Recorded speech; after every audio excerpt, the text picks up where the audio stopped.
இந்த வீடியோ உங்களுக்கு பிடிச்சிருந்ததுன்னா சப்ஸ்கிரைப் பண்ணுங்கள், பெல் ஐக்கான் ப்ரெஸ் பண்ணுங்கள்.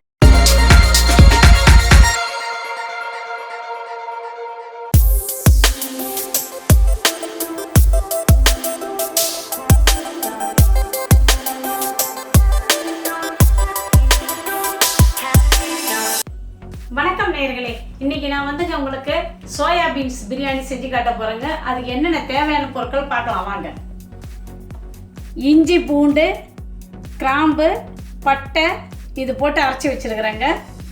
பீன்ஸு ஒரு 6 சின்ன சின்ன ஒரு நார்மல் சைஸ் வெங்காயம், கோஸு, கேரட்டு, பச்சை மிளகாய் ஒரு 8, தக்காளி ஒரு 4. இந்த பாருங்க, இதை நான் சோயாவை என்ன பண்ணிக்கிறேன், சுடு தண்ணியில் போட்டு கொஞ்சம் லைட்டாக உப்பு போட்டு கொஞ்சம் ஊற வச்சு ஒரு 20-25 நிமிஷம் வச்சுருந்து இதை இப்போ நான் வடிகட்டி புழிஞ்சு வச்சுருக்கிறேன். மஞ்சத்தூள், மிளகாய்த்தூள், பெருஞ்சீரகத்தூள், தேவையான அளவு உப்பு, தேவையான அளவு எண்ணெய். இப்போ இதை தாளிக்கிறதுக்கு கிராம்பு, பட்டை, ஏலக்காய், அப்புறம் நம்ம லவங்கப்பூ அது போட்டுக்கலாம். அப்புறம் இதை பாருங்க, அரிசி நான் கழுவி வச்சுருக்கிறேன். இது நான் சாப்பிட்ற அரிசி தாங்க. இது எப்படின்னாக்கா தஞ்சாவூர் பொன்னி தான். ஏன்னாக்கா நான் பச்சரிசி யூஸ் பண்ண மாட்டேன், எங்கள் வீட்டில் யாரும் சாப்பிட மாட்டாங்க. நீங்கள் பச்சரிசியில் செஞ்சாலும் செஞ்சுக்கலாம். நான் அதுக்காக தான் நான் புழுங்கல் அரிசியில் தான் நான் பிரியாணி இங்கே செய்வேன். உங்ககிட்ட நான் நெய் சொல்ல மறந்துட்டேன். ஒரு கொஞ்சம் தாங்க, ரொம்பலாம் யூஸ் பண்ண மாட்டேன், ஒரு ஸ்பூன் அளவு தான் போடுவேன். வாங்க, இப்போ நான் ஒரு பாத்திரத்தை அடுப்பில் வச்சு இப்போ இதை நான் அடுப்பு பற்ற வைக்க போகிறேன்.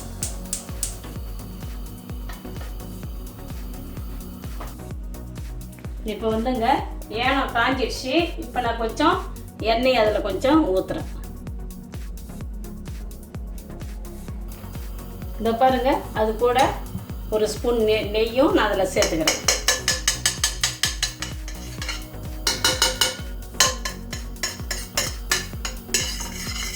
எண்ணெயும் நெய்யும் நல்லா காயட்டுங்க.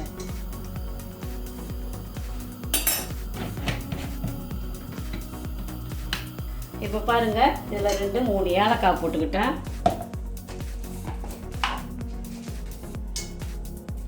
ஒரு கிராம்பு ஒரு 5-6 போட்டுக்கிட்டேன்.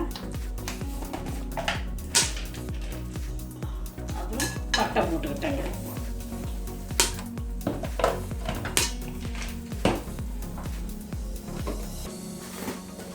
அது கூடைய 2 இலை.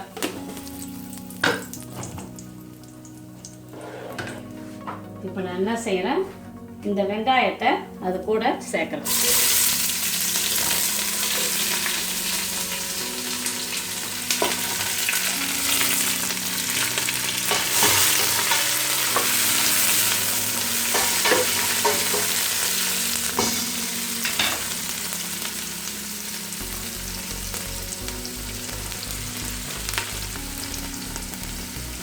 இந்த வெங்காயம் நல்லா வதங்கட்டோன்னு கொஞ்சம் நம்ம என்ன செய்வாங்க, நான் எப்போவுமே ஒரு துளி உப்பு கொஞ்சம் போட்டுக்கலாங்க. நம்ம போடக்குள்ள நம்ம அதை குத்தி பார்த்து நம்ம குறைச்சிக்க வேண்டியிருக்கோம்.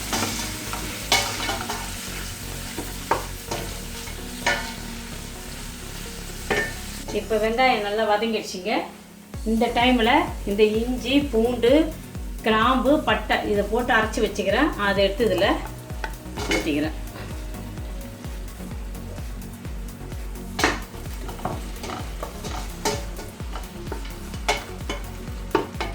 இப்போ பாருங்கள், வாசனை நல்லா சூப்பராக வருது.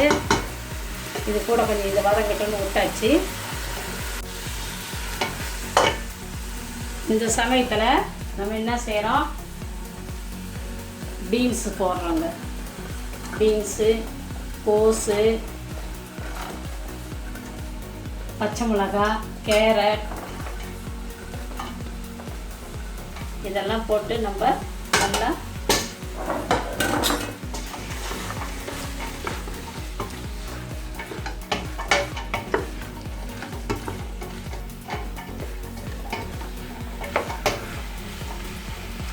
கொஞ்சம் மூடி போட்டு வைக்கிறாங்க.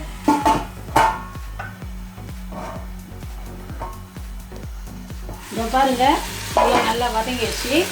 இந்த டைமில் நம்ம என்ன பண்ணுறோம், இந்த தக்காளி பழத்தையும் இதில் போடுறோம். இப்போ எல்லாத்தையும் நம்ம போட்டாச்சு. இந்த தக்காளி ஒரு 2 நிமிஷம் அது வதங்கட்டங்க.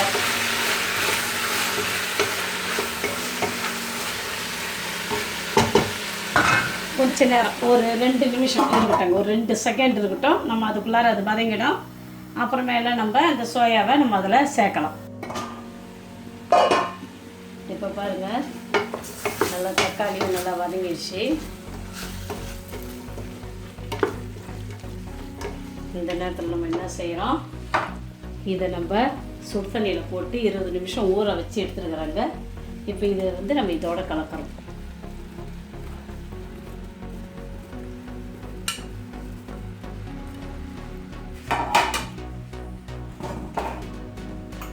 இது கூட நம்ம என்னென்ன கலக்கிறோன்னா, இப்போ பாருங்கள், மஞ்சத்தூள் ஒரு 1/4 ஸ்பூன்,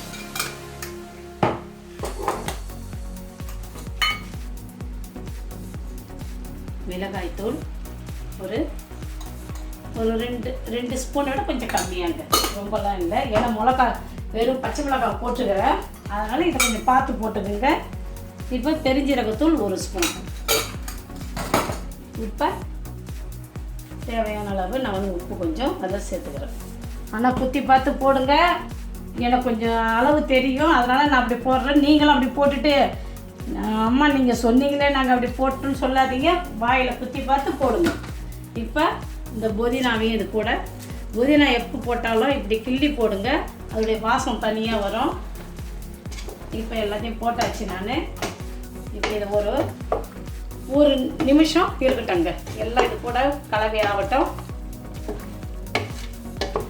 இப்போ கொஞ்சம் லெமன் ஜூஸ் ஊற்றிக்கிறேங்க. தயிர் ஊற்றலாங்க, தயிர் ஊற்றிக்கலாம். இப்போதைக்கு என்கிட்ட தயிர் இல்லை, அதனால் நான் வந்து லெமன் ஜூஸ் ஊற்றிட்டேங்க.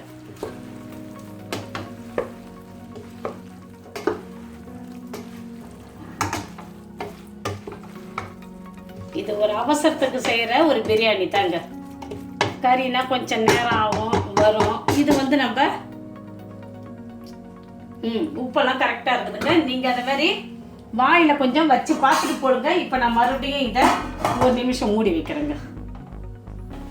இப்போ இந்த கப்பாலங்க நான் 7 கப்பு தண்ணி சுட வச்சு இதில் ஊற்றிருக்கிறேங்க. இதை பாருங்கள், தண்ணி ஊற்றி வச்சுருக்கிறேன். இப்போ இதெல்லாம் வந்து மசாலாவோடு நல்லா கலந்துடுச்சு.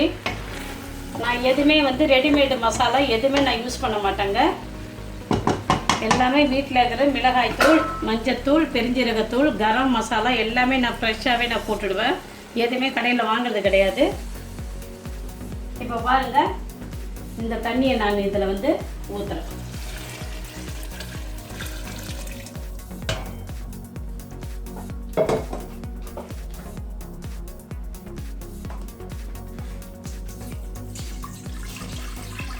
இந்த தண்ணியை, அரிசி கழுவி வச்ச தண்ணியை, நான் அரிசியை கொஞ்சம் நேரம் தண்ணியில் கழுவிட்டு அப்படியே வச்சுட்டேங்க கொஞ்ச நேரம். இப்போ நல்லா வடிகட்டிக்கிட்டு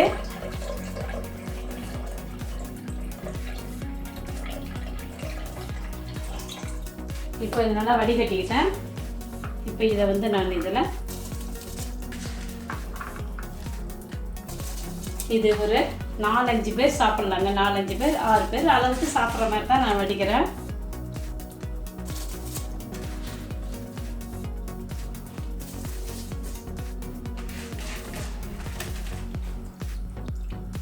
அதில் தண்ணி இருந்தால் கூட ஊற்றாதீங்க, நல்லா வடிகட்டியே போடுங்க அரிசி.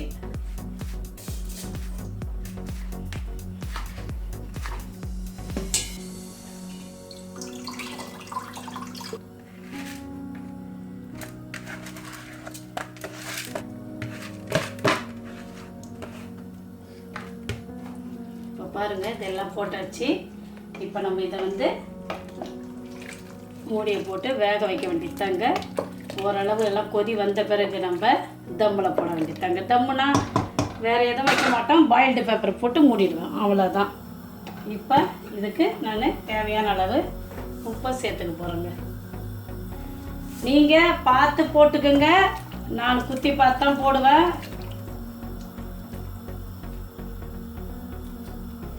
சரியாக இருந்துங்க. இன்னும் கொஞ்சம் உண்டு.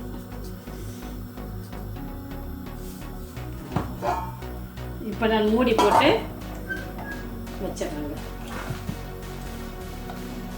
இப்போ பாருங்க நல்லா கொதிக்குது.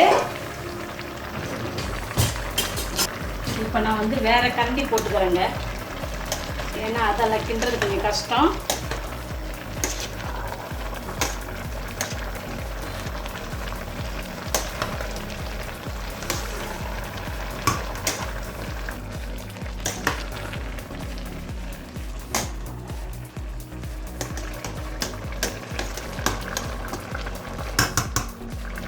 இங்கே பாருங்கள் பாயில்டு பேப்பர்.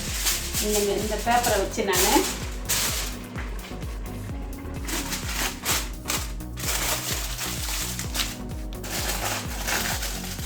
கொஞ்சம் எல்லாத்தையும் கவர் பண்ணிட்டேன்.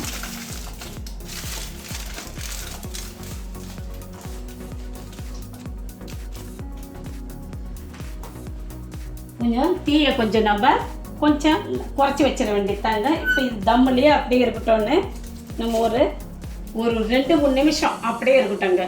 இது வந்து புழுங்கல் அரிசின்றதுனால கொஞ்சம் வேகிறதுக்கு டைம் எடுக்கும். இதே வந்து நீங்கள் வந்து பாஸ்மதி ரைஸு இதே மாதிரி போட்டிங்கனாக்கா சீக்கிரமாக அது இதாகிடும்.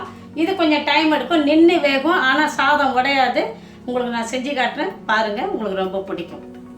இப்போ பாருங்கள் தம்மில் போட்டது எப்படி இருக்குதுன்னு பார்ப்போம். ஆஹா, எப்படி இருக்குது பார்த்தீங்களா?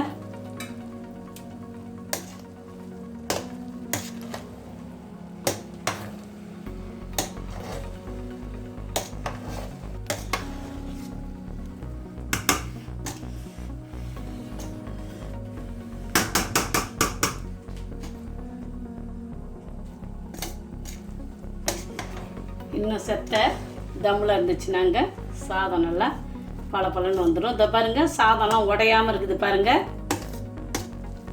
இங்கே பாருங்கள்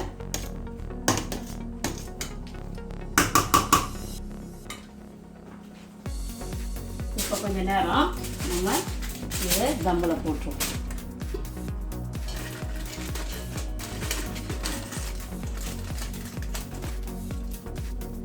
இப்போ பாருங்கள் தம்முலேருந்து 2 நிமிஷம் போட்டு வச்சது. இதை பாருங்கள் நல்லா எல்லாம் நல்லா வெந்து போச்சு. பாருங்கள் சாதத்தை பாருங்கள்.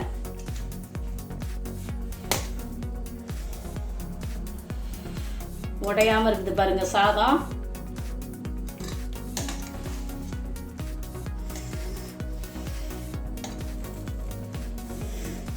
அடியும் ரொம்ப பிடிக்கல. நீங்கள் திட்டமாக தண்ணி வச்சிட்டிங்கனாக்கா, ஆனால் இந்த புழுங்கல் அரிசிக்கு கூட இருந்தால் கூட அது ஒன்றும் அவ்வளோவா இதாகாதுங்க. ஆனால் நீங்கள் பாஸ்மதி ரைஸ் போடுறதுனால அதுக்கு திட்டமாக தாங்க வச்சாகணும்.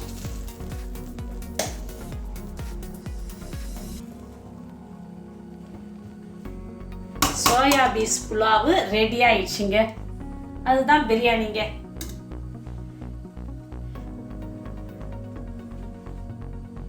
சூப்பராக இருக்குதுங்க. இப்போ பாருங்க இந்த கொத்தமல்லி தழையும் இதில் போட்டு இப்போ நான் நல்லா எல்லாத்தையும் கிளறி விட்டுறேன்.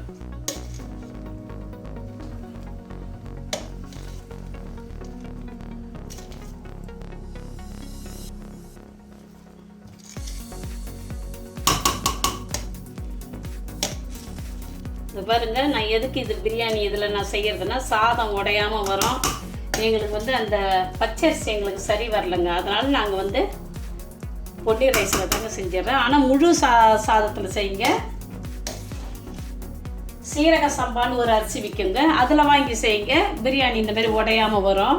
இந்த பாருங்க அப்படியே பளபளன்னு இருக்குது பாருங்க. சோயா பீஸ் பிரியாணி ரெடி ஆயிடுச்சுங்க. இது செய்ய ரொம்ப ஈஸி தாங்க. காய்கறி இருந்தால் போதும், இந்த சோயா பீஸ் இருந்தால் போதும், நம்ம பிரியாணி சீக்கிரமாக ரெடி பண்ணிடலாம். பிள்ளைங்களுக்கு ரொம்ப பிடிக்கும். லன்ச் கட்டி கொடுக்குறதுக்கு ரொம்ப ஈஸியான ஒரு வேலை. இது நல்லாவே இருக்குங்க. நான் நெய்யெல்லாம் ரொம்ப போடல, போட்ட நெய்யோடு சரி, எண்ணெயும் கம்மியாக தான் போட்டுக்கிறேன். நீங்கள் இதை செஞ்சு பசங்களுக்கு கொடுத்து பாருங்கள். ஏன் உங்கள் வீட்டில் இருக்கிறவங்க அனைத்து பேருக்கும் கொடுங்க, எல்லாருக்கும் பிடிக்கும். நீங்கள் செஞ்சு பார்த்துட்டு எனக்கு கமெண்ட்ஸ் போடுங்க. உங்களுக்கு பிடிச்சிருந்ததுன்னா லைக் பண்ணுங்கள், ஷேர் பண்ணுங்கள், கமெண்ட்ஸ் பண்ணுங்கள். உங்களை நான் அடுத்த வீடியோவில் பார்க்குறேங்க. வணக்கம்.